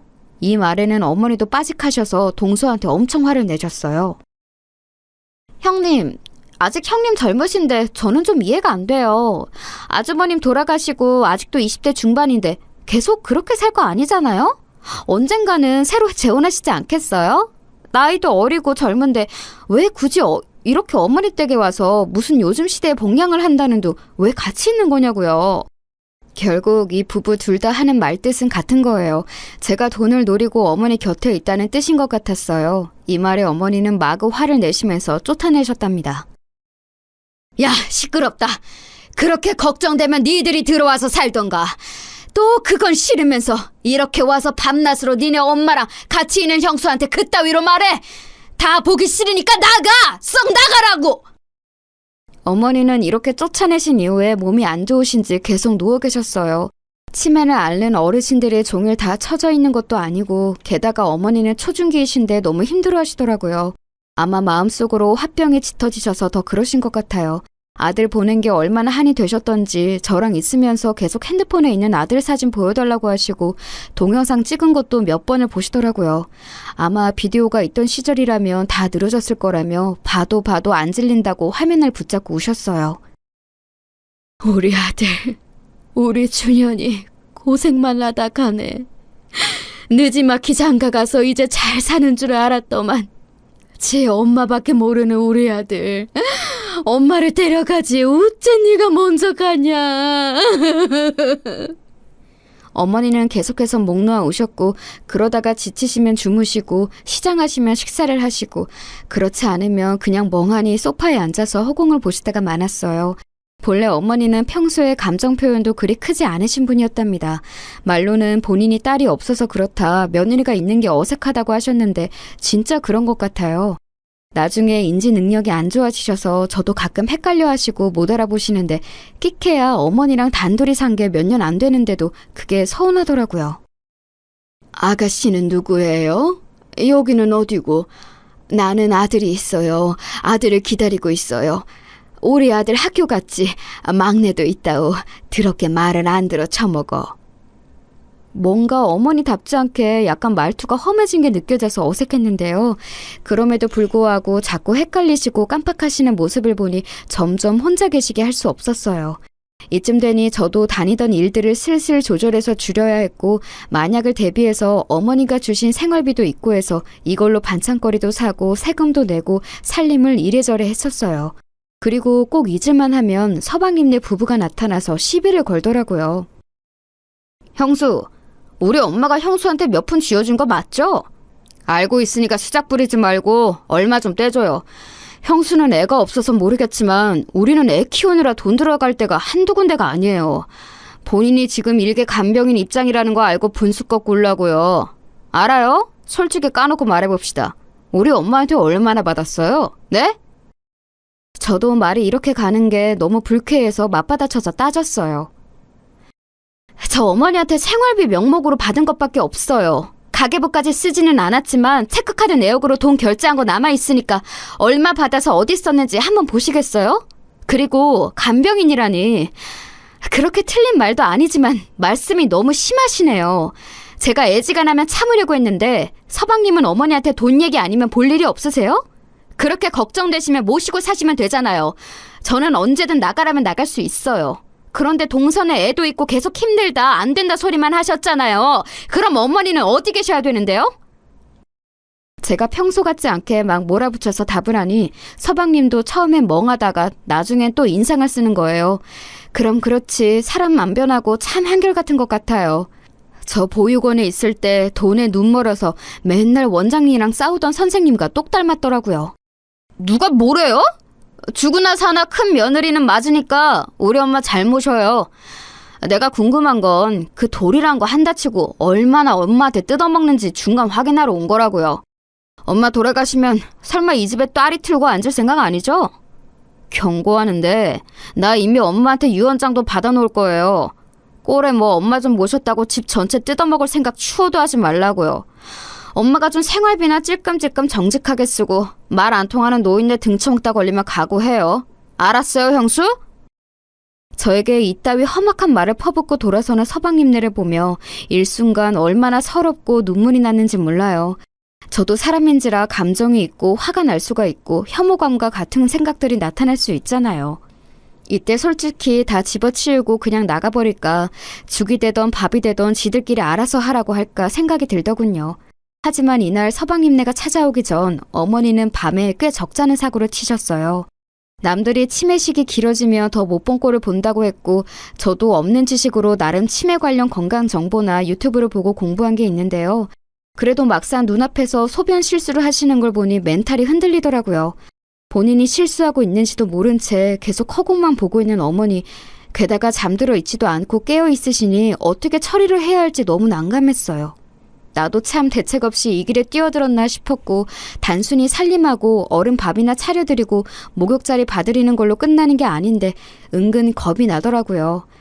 이런 제 마음도 모르고 제가 그날 밤 얼마나 가슴 졸여가며 심란하게 뒤처리를 했는지도 모르는 주제에 서방님은 외려 불을 지르더라고요. 그런 어머니를 놓고 도망가라고 하는 셈이지 뭔가요? 하지만 그날 낮에 어머니는 너무나 평온했고 식사도 잘하셨고 평소처럼 말씀도 하시고 마치 이런 저보고 도망가지 말라는 듯 너무 잘 지내시는 거예요. 저 그렇게 착하고 수더분한 성격의 사람이 아닌데 왠지 모르게 그냥 모든 기력이 다 빠져 포기하게 되었어요. 에라 모르겠다 어떻게든 되겠지 뭐 하는 심정이 되더군요. 그런데 사람이 너무 웃긴 게 뭐냐면요. 어쩜 그렇게 빠르게 태세 전환이 되는 걸까요?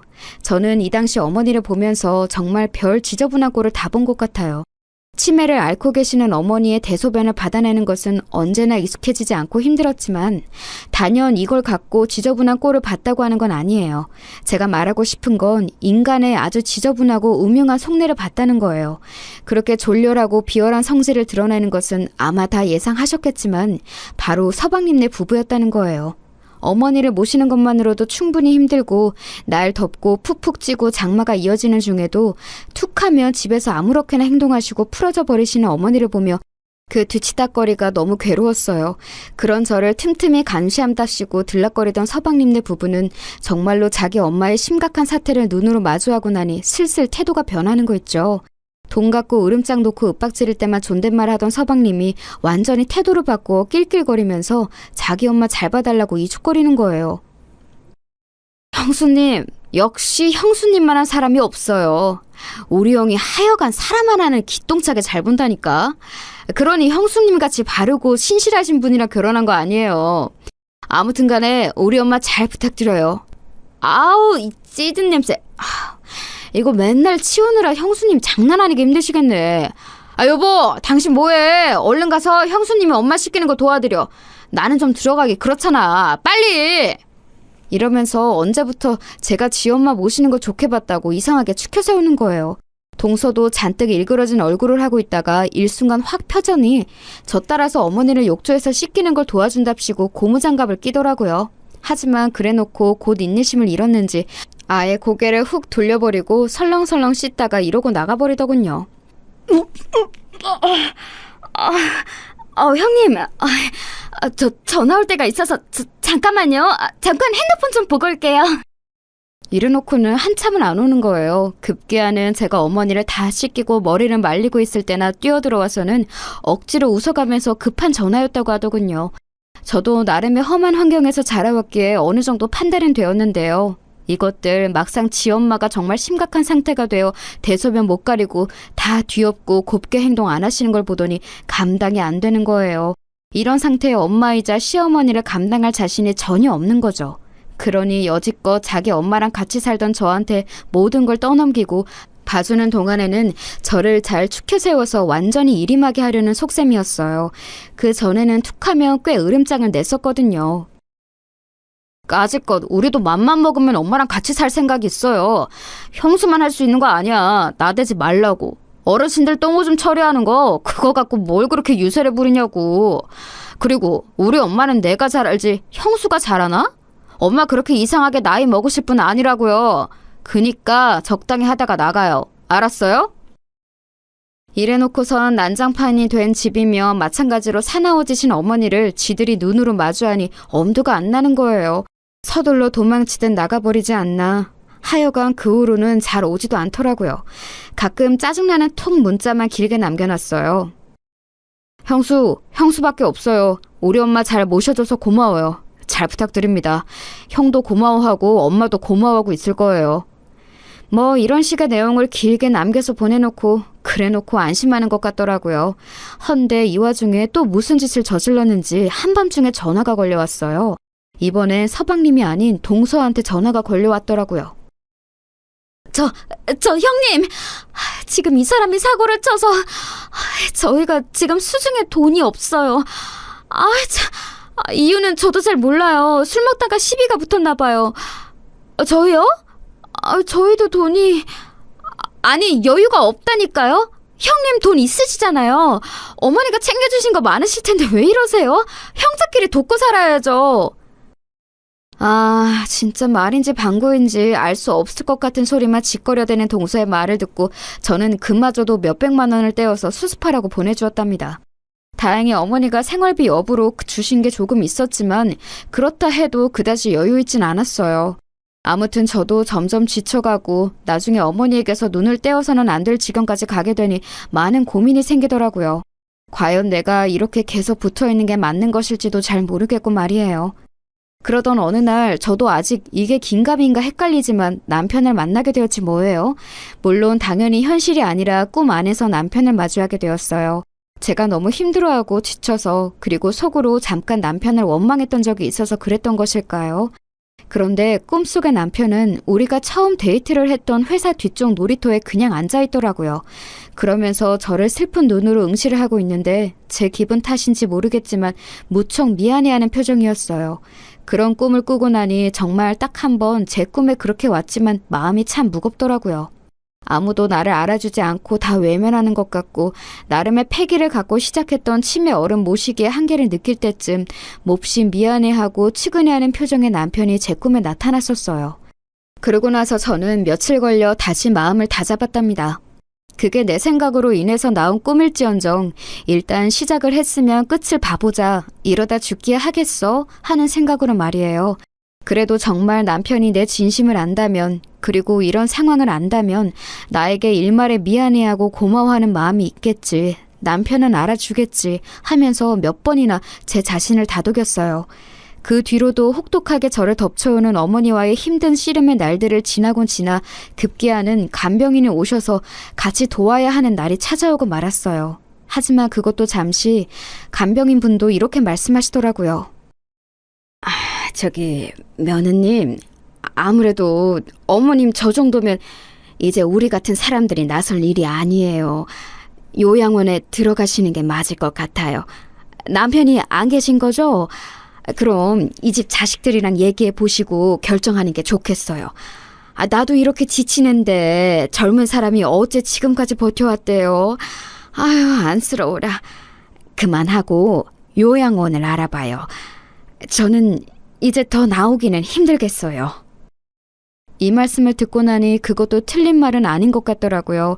그리하여 저도 이 이상은 더 넘기기 힘들 것 같아 서방님네 부부를 호출했어요. 그마저도 동서는 바쁘다며 안 왔고 잔뜩 인상 쓰고 있는 서방님과 둘이 나란히 앉아 얘기를 했답니다. 당연히 서방님은 듣자마자 불같이 화를 내더라고요. 뭐라고요? 엄마를 요양원에 보내? 아니, 이제껏 잘해왔잖아요. 엄마 돌아가실 때까지 잘 모시는 게 형수님 역할 아니던가? 그래서 이 집에서 엄마 돈 먹어가면서 붙어있던 거 아니에요? 그거 생각해보니까 우리 엄마 너무 불쌍해서 안 되겠네. 나 진짜 눈물이 날 지경이에요. 형수님이 인간이긴 해요, 진짜? 그러는 너는 사람 자식이 맞느냐고 입 밖에 내고 싶었지만 꾹 참고 저는 굳세게 의지를 전달했어요. 정 안 되시겠으면 서방님이 모시면 되겠어요.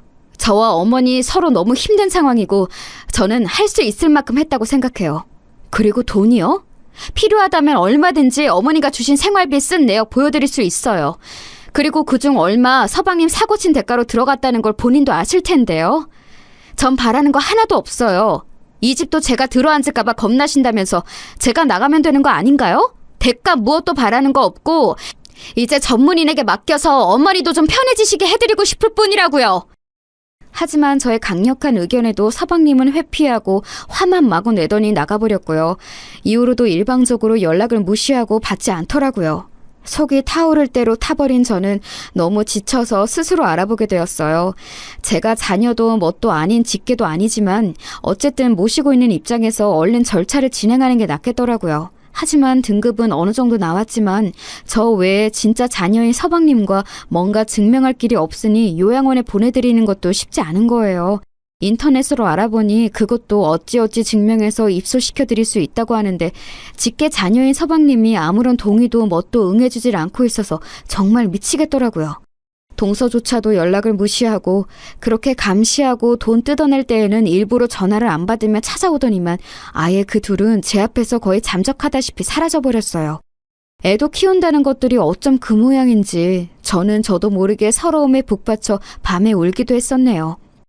그래도 이러나 저러나 현실을 받아들이는 수밖에 없어서 평소와 똑같은 날들 혹은 평소보다 좀 더 심하고 괴로운 날들 이런 것 따위를 핸드폰 어플 일기에 표시해가면서 하루하루를 보냈어요. 지나고 보니 그때 나름 알아둔 정보라든지 써왔던 일기들이 훗날 저에게 다른 방면에서 도움이 될 줄 상상도 못했지만 말이에요.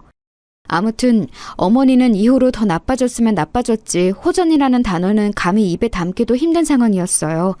그래서 어쩌다가 잠이라도 푹 주무시면 감사할 뿐이고 제가 어머니보다 일찍 잠들면 순간 뭔 사고가 났을까 싶어 꿈에서도 긴장을 하고 있었던 것 같아요. 그러던 어느 날 새벽녘에 그렇게 팔팔하게 움직이시던 어머니는 본인 침대 위에서 아주 고요하게 마치 아기가 잠들어 있는 것 같은 모습으로 순하게 삶을 마감하셨어요. 그날이 어머니의 마지막 날이라는 걸 알았더라면 뭐가 달라졌을 것인가 생각해보지만 아무래도 저는 너무 피로하고 지쳐 있었기에 똑같은 날과 똑같은 표정으로 보냈을 것 같아요. 이때 어머니가 소천하셨으면 알게 된 제 심정이란 아직 다시 떠올려봐도 잘 모르겠어요. 가족도 없이 자란 내가 어떻게 용케 어른과 함께 몇 년을 살며 별꼴을 다 보고 임종까지 지킬 수 있었던 걸까요? 아무리 생각해도 제 힘으로 한 것 같지는 않네요. 아무튼 이 사실을 알렸을 때 마치 차단이라도 돼 있는 양 수개월째 제 연락을 피했던 서방님은 단박에 뛰어오더라고요. 이게 무슨 일이야? 엄마! 엄마! 그러면서 어머니를 붙잡고 통곡을 해대는데 제가 너무 감정에 무딘 사람이라 그런지 몰라도 조금도 가슴 아프지 않더라고요. 저와 어머니 관계의 끝은 제 나름대로 감정이 많았지만 이상하게 어머니와 서방님의 이별에 대해선 무감각한 눈으로 보게 되었어요. 슬프긴 하겠지만 정말 슬픈 걸까? 진짜 슬퍼서 우는 걸까? 별의별 의문이 다 들더군요. 그리하여 어머니 장례까지 이어지고 그 시간 동안에도 저는 그놈의 큰며느리 역할을 하느라 쉴 새가 없었답니다. 사실 이 며느리라는 직함에 대해 남편이나 어머니에게 직접적인 불만은 없어요. 저 명칭을 갖고 애들 놀려대듯 불러대는 서방님이 지독히도 혐오스러웠을 뿐이죠. 그리고 겨우 정신이 돌아와 저는 슬슬 제자리를 정리할 생각을 하고 있었는데요. 장례 치른 지 며칠이나 되었다고 서방님은 쳐들어와서 고성을 질러대는 거예요. 아, 뭐야? 아직도 여기 있었어? 당장 나가요, 좋게 말할 때. 아니, 좋게 말할 필요도 없지. 아싸, 꺼지라고. 여지껏 좋은 꼴 보고 재미 다 봤을 거 아니야. 부모 자식 뭣도 없이 막 굴러다니면서 산 주제 꼴에 우리 집에 시집 와가지고 어디 단칸방에서나 굴러먹어도 싼 게 이런 집에서 용케 잘 살았지. 미안한데 이 집 내 거야. 우리 엄마가 유언장도 남겼어. 한번 볼래? 이러면서 제 앞에서 웬 종이를 차랑차랑하게 흔들어대는 거예요. 안 그래도 욕 나오는 인간이었지만 제 앞에서 해대는 말이 너무 모욕스럽고 진저리가 났어요. 어찌나 인간에 대한 혐오가 강해지던지 제 자신을 스스로 지키기 위해서 이 환경에서 빨리 나가야겠더군요. 그렇게 쫓겨나듯 짐을 챙겨 나왔고 제 앞으로 있는 얼마 안 되는 돈을 갖고 아주 조그만 투룸짜리 빌라를 하나 얻었네요. 말이 투룸이지 벌레나 안 나오면 다행인 아주 찐득찐득한 열악한 집이었어요. 그 집에 있으면서 나름 이것저것 닦고 사람 살찌처럼 해보려고 했지만 저 자체가 너무 무기력해지고 의욕이 안 생기더라고요. 저를 내쫓을 때 서방님이 해댔던 그 말, 단칸방에서나 굴러먹어도 싸다고 했던 말이 무척 아프게 압박해왔어요. 인간인지라 죽을 고생은 내가 다 했는데 저렇게 팽팽 놀며 사기만 치고 돈만 뜯어간 서방님한테 모든 걸 다 몰아주신 어머니가 조금은 야속하게 느껴지더라고요. 처음에는 좋은 마음으로 시작했어도 뒤로 갈수록 저도 지치고 짜증도 나고 아무런 보상 없는 이런 일을 왜 하는지 이해가 안 갔으니까요. 그런 와중에도 저는 어떻게든 살 길을 찾아야 하니 예전에 남편과 만날 때 알바했던 회사 혹은 학원가들을 나름 알아보았어요. 그리하여 미술학원에서 보조교사 자리를 얻게 되었고 그나마 애들과 지내고 선생님들과 이야기라도 하면서 숨통이 트이게 되었네요. 매번 말 안 통하고 감정 변화가 심각했던 어머니랑 붙어서 수년을 살다가 이제사 제 또래 사람들과 얘기하고 순수하디 순수한 아이들과 말을 주고받다 보니 이제사 좀 사람 사는 것 같은 거예요. 그러면서 말 못할 표현 안 되는 서러움이 감당 안 되게 몰려와서 어느 날 밤에는 그냥 혼자 오열하고 울기도 했어요. 대체 내 인생은 뭔가, 왜 이렇게 답답하게 살았을까? 남편도 없는데 왜 굳이 시어머니를 모시고 시동생한테 그런 욕을 들었을까? 기가 막히더군요. 이런 제 입장을 들었던 미술학원 원장 언니는 이런 말을 해주더라고요. 내가 봐도 자기 참 대단해. 요즘 누가 그런 걸 하냐고. 그래도 어쩌면 자기는 아직 어리고 젊잖아. 너무 젊을 때 그런 경험을 한 번 한 게 나중에 어떤 식으로 자양분이 돼줄지 모르는 거야. 지나간 건 지나간 거야. 어쩔 수 없어. 죽은 남편이 다시 돌아올 것도 아니고 죽은 시어머니가 다시 돌아와서 고생했다고 몇 억 주고 그럴 거 아니잖아. 기댈 수 없는 꿈은 애초에 빨리 매듭 짓고 새로 시작해야 해. 열심히 잘 살아보자. 응? 이 말을 들으며 참 맞는 말이다.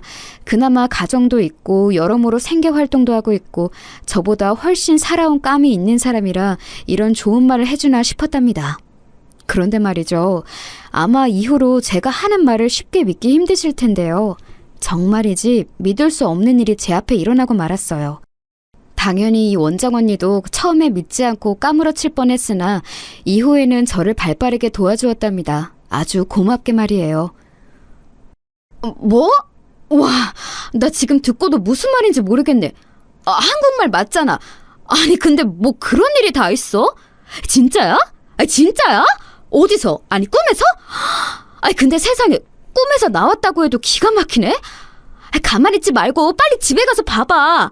아니 지금 가보라고. 이렇게 원장 언니가 호들갑을 떤 이유는 어느 날 제가 새벽녘에 꿨던 꿈 때문이에요. 평소와 똑같은 피곤한 새벽 시간이었고 하지만 유독 저를 움직여 깨우게 만드는 이상한 꿈이 있어 벌떡 일어났거든요. 그 꿈에는 이전에 한 번쯤 스치듯 지나가듯 나왔던 남편이 나왔고 돌아가신 지 얼마 안 된 하지만 제 기억보다 훨씬 순한 인상의 어머니가 대뜸 나오셨어요. 꿈에서 그 둘을 보고 뭐라 말하고 싶었지만 입이 벌어지지 않았고 그렇게 멍하니 남편과 어머니 그리고 저는 이렇게 나란히 서로를 응시하고 있었답니다. 그런데 참 이상하죠. 꿈이라서 그런지 몰라도 참 있을 수 없는 상황이었어요. 제가 살고 있는 그 투름 찐득거리는 빌라 안에 그 둘이 같이 와 있는 꿈이었으니까요. 그러면서 너무 자연스럽게 남편은 방 한켠에 자그마한 책장을 가리키며 거기에 있는 노트북 가방을 만지작거리는 거예요. 꿈에서는 어머니도 그 모습을 물끄러미 보고 계셨는데 왠지 모르게 그게 굉장히 강렬하게 인상에 남았어요. 꿈에서 깨고 난 뒤 똑같은 위치에 있는 책장을 보니 정말 평범하게 이를 데 없는 노트북 가방이 그 자리에 그대로 있었거든요. 저는 왠지 모르게 기가 팍 죽어서는 뭐 이런 꿈이 다 있나 했죠. 그러면서도 여전히 제 인식 언저리에 남아있으니 개운치 않아서 출근하고 얼마 뒤에 원장 언니에게 얘기했던 거예요. 그랬더니 저 난리가 나서 당장 가서 보라고 왜 진즉 확인해보지 않고 그냥 왔냐며 엄청 소란이더라고요. 저도 버스를 타고 집에 와서 그날 솔직히 집까지 어떻게 왔는지도 모르는 상태로 문을 열었어요.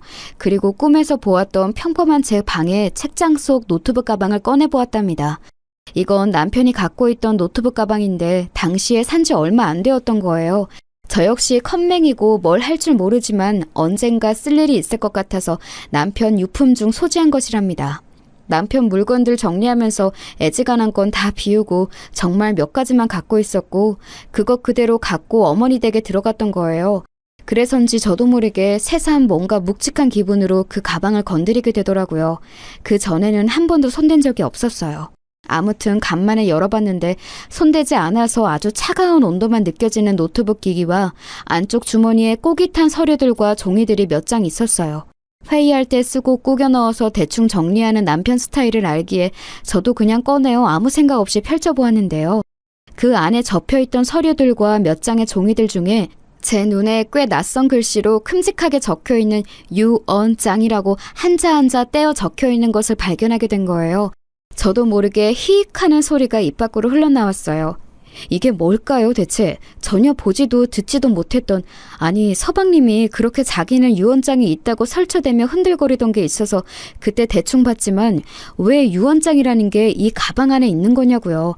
빠르게 읽으면서도 실감이 잘 나지 않아서 제 나름대로 인터넷으로 검색해보고 읽어가면서 버스에 냅다 탔어요. 그리고 다시 학원으로 가서 원장실로 뛰어갔답니다. 원장 언니에게 내용을 보여주면서 물어보니 언니는 눈을 희번덕하게 뒤집어가며 소름이 돋는다는 거예요. 야 세상에, 나 진짜 기막혀서 말도 안 나와. 잠깐만 나 좀 보여줄 수 있어? 어머 이거 봐봐. 이 주소의 아파트는 그래 잠깐만. 그럼 이건 어머 자기 시어머니가 자기를 외면한 게 아니네. 이거 봐봐. 무슨 말인지 알겠지? 이 원장 언니가 마구 소리를 지르며 저에게 알려준 내용은 저도 오는 길에 읽으면서 어렴풋이 파악한 내용이지만 저에게 재산을 얼마 정도 상속하겠다는 것이었어요. 서방님이 그렇게 쌍심 지켜고 지키겠다며 난리를 쳐댔던 그 시댁 아파트, 20억대에 달하는 아파트는 서방님에게 주겠다고 적혀 있었고 다른 지역에 있는 또 다른 20억대 아파트가 있다는 거예요. 그것은 며느리인 저에게 상속하겠다는 내용이었답니다. 그러면서 조목조목 필요한 내용이 다 적혀 있었어요. 이미 유언장이 있고 어머니에게 있는 재산은 아파트 한 채라고 알고 있던 서방님의 의견과는 달랐기에 이때 약간 혼란스럽더라고요. 하지만 이미 친정 가족 간의 상속 싸움으로 인해 여러모로 화병을 달고 살았던 원장 언니는 이쪽에 대해선 빠삭하게 안다며 저를 무척 많이 도와줬어요. 서방님이 들고 있던 그 유언장은 제 딴에 딱히 확인도 안 하고 그냥 나와버려서 저도 잘 몰랐는데 알고 보니 지들끼리 적당히 꾸며낸 것이었더라고요. 혹시나 제가 달려들어서 지들한테 증거를 달라고 할까봐 이 집 내 거라고 우길까봐 정말 허접하게 꾸며낸 유언장이었어요. 평소에 지들 엄마에 대해서 아는 것도 없으니 재산도 그 아파트 한 채인 줄 알았던 거죠. 하지만 알고 보니 어머니가 직접 쓰셨던 유언장 안에는 다른 내용이 있었던 거예요. 훨씬 상세하고 확실하게 날인이나 필요한 모든 것들이 갖춰진 하나의 서류였어요. 정말 이들은 모르는 건가 싶어 동서의 SNS를 들어가 봤는데 그동안 관심 끊고 살다가 둘러본 그들의 근황은 정말 장난 아니더라고요. 능력도 없고 돈벌이도 제대로 못하는 서방님은 애아빠이면서도 늘 밖으로 돌고 동서랑 원룸이나 여기저기 돌면서 힘들게 살았어요. 그런 부분을 어머니는 전혀 지원해주지 않으려고 악을 썼고 사고 칠 때나 간간히 막아주셨거든요. 그런데 학군지 좋고 위치도 좋고 30평대 아파트인 어머니 집에 들어가서 살게 되었으니 아주 그 거만한 기세가 하늘을 찌를 정도였어요. 동서는 본인 SNS에 얼마나 허세를 떨어놨던지 눈 뜨고 못 볼 지경이더라고요. 우리 어머니가 물려주신 집? 여기서 우리 가족들은 맨날 행복 만땅인 하루. 어머니 보고 싶어요. 어머니와 함께 살던 날이 그리워요. 불쌍한 우리 어머니. 이딴 식으로 글을 써놨는데 진짜 기가 막혀서 아주 코가 나올 지경이었어요. 그 와중에 집 자랑한답시고 어머니가 평소 들어두셨던 세간살이들 같은 것들 다들 지들 능력으로 산 것처럼 찍어 올리고 어머니 외가 쪽 어른이 사주셨던 명품 가방도 지 것처럼 들더라고요. 우리 어머니가 외삼촌께 선물 받으신 브랜드 가방. 돌아가시면서 며느리인 나한테 물려주셨다. 어머니 사랑 기억하며 잘 쓸게요, 어머니. 오늘도 어머니 생각에 눈물이 납니다. 이렇게 써놨는데 아니 저는 그렇다 치고 남편이 서방님은 저거 보고 아무 생각도 없을까요? 하긴 동서보다 더 이상하고 구제불능인 게 서방님이니 얼마나 더 망나니 같은 생활을 하고 있을까 상상도 안 되더군요. 아무튼 저는 알릴 건 알려야 하고 나중에 뒤탈 나면 안 되니 유언장 문제로 할 얘기 있다고 하고 그 몹쓸 인간들을 호출했어요. 솔직한 마음으로 누구 하나 대동해서 같이 나가고 싶었지만 그러긴 힘들고 원장 언니도 혼자 나서지 말고 변호사랑 같이 움직이라고 하더라고요. 그리하여 저도 소개를 받아서 모든 일들을 처리하게 되었고 그 과정 중간에도 왠지 모르게 떨리고 갑자기 주저하고 싶은 마음이 들어 망설이기도 했어요. 하지만 엄연히 이런 상황은 남편과 어머니가 꿈에 나와서 이어지게 된 일이니 기왕 일이 된 거 끝까지 가서 확인을 해보고 싶더군요. 그리고 아이러니하게도 어쩌면 당연한 일이겠지만 그 뒤로 어머니와 남편이 꿈에 나온 일은 단 한 번도 없답니다. 이걸 작성하고 있는 오늘에 이르기까지 말이에요. 덧붙여 저는 유언장을 확실하게 확인받았고 그 내용은 모두 현실로 저에게 이루어지게 되었어요. 당장 정말 큰일이라도 낼 사람들처럼 마치 후라이팬에 소시지를 튀기듯 타닥타닥 뛰어대며 난리를 치던 서방님과 동서는 이 유언장의 효력 앞에 지들이 아무것도 할 수 없다는 걸 몇 번이나 확인했어요. 뭐 잘 알아보지도 않고 유류분 소송을 하네 어쩌고 하지만 그럴 대상이 되지도 못했고 오롯이 지들이 이 아파트 두 채 다 움켜쥐어야 하는데 그게 안 되니 억울해서 죽으려고 하더라고요. 특히 서방님이 저주처럼 퍼부어대는 말은 이제 저도 적당히 거르는 법을 터득한 것 같아요. 야 이년아, 네가 인간이야? 니까지 그 어디서 몸만 쳐 굴러들어와서 엄마 재산을 빼가? 너 진짜 내가 가만 안 둬. 가만 안 둔다고. 어디서 그깟 말 같지도 않은 장난 같은 종이 쪼가리를 들고 와서 야 어딜 가 너? 내가 우습게 보여? 내가 우습냐고! 이러는데 주변에서 다들 저한테 대응하지 말라고 조언해 주시기도 했고 그냥 눈앞에서는 적당히 흘려 들어가면서 자리를 피하게 되었답니다. 사실 깊이 들어봤자 큰 의미도 없고 뭘 하겠나요. 그리하여 저는 유언장 내용대로 아파트를 받게 되었고 현 시점에 들어가서 살고 있는 중이랍니다. 그리고 저에게 또 한 가지 생긴 변화가 있다면 새로운 공부를 시작했다는 거예요. 정말 아무런 정보도 없이 바위에 계란치기로 시작했던 어머니 치매 간병을 이번에 요양보호사 공부를 하면서 제대로 정보를 쌓고 싶더라고요. 하고 싶지도 않았고 중간에 아주 진력이 나버렸던 간병이었는데 홀로 인터넷 정보를 쌓고 카페에서 도움을 받다 보니 요양보호사 쪽으로 전망도 나쁘지 않다고 하길래 알아보게 되었어요. 정식으로 대학을 가고 사회복지 쪽을 해볼까 생각도 해보았지만 그쪽으로 가기에는 애매하게 나이가 또 많더라고요. 공부 머리가 그닥 좋지 않아서 저에게는 요양보호사 시험을 치고 붙는 데에도 다소 시간이 걸릴지도 모르겠어요. 요즘 나이 있으신 어르신들이 많이 하신다는데 그래도 30대 초인 제가 한다면 좀 더 많은 것들을 해볼 수 있을 것 같아요. 저의 많은 처지를 안타깝게 여기고 힘이 돼주었던 미술학원 원장 언니는 진심으로 이런 부분을 응원해주고 있답니다. 나중에 나이 들어서 원장 자격 갖고 하나 차려도 되잖아. 그쪽도 보통 그렇게 하지 않나? 아무튼 인생에 쓸데없는 경험은 없더라고. 자기도 자기 어머니 모시던 경험 삼아 젊은 나이에 요양보호사 되면 얼마나 좋아. 앞으로 실버 복지 사업이 대세라잖아. 그간 있었던 힘든 일들은 다 잊어. 그리고 새로 시작해. 나중에 성공하면 나한테 꼭 연락 주고. 알았지? 이렇게 우스갯소리를 하고 다신 안 볼 것처럼 말을 했지만 저는 틈틈이 만나서 멘토처럼 여기고 제 근황들을 보고하고 있어요. 감사하게도 어머니가 물려주신 곳에서 남편의 흔적들을 가지고 그렇게 홀로서기를 하고 있습니다. 인생의 굴곡이 꽤 심했던지라 앞으로 어떻게 흘러갈지 저도 잘 모르겠지만 그래도 좋은 날들이 이어질 거라고 믿어보려고 해요. 여기까지 제 사연 들어주셔서 정말 감사합니다. 모두 건강하세요.